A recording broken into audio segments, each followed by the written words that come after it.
শরীরটা হঠাৎ একটু খারাপ হয়েছে গো। ওই আগের দিন রাত্রেবেলা আইসক্রিম খেয়েছি, তাতেই হয়তো ধরে নিয়েছে বেশি আর কি। খুব ঠান্ডা লেগে গেছে, গলা কচকচ, মাথা ধরা, গায়ে গায়ে জ্বর, নাক থেকে অনবরত জল পড়ছে। ওই জন্য আজকে অফিসটাও গেলাম না। অফিস গেলে সারাদিন সিস্টেমের সামনে বসতে হবে, তো মাথা ধরতে পারে বেশি, তাই অ্যাভয়েড করলাম। ঘুম থেকে উঠে একটু কড়া করে কফি বানিয়ে খেলাম জানলার পাশে বসে, আর একটু রোদ তাপছিলাম, ভালো লাগছিল।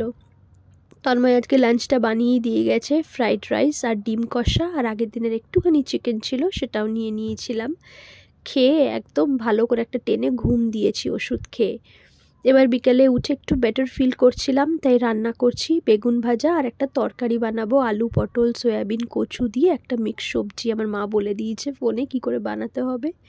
কালকে তো ডিউটি যেতে হবে, লাঞ্চটা নিয়েও যেতে হবে।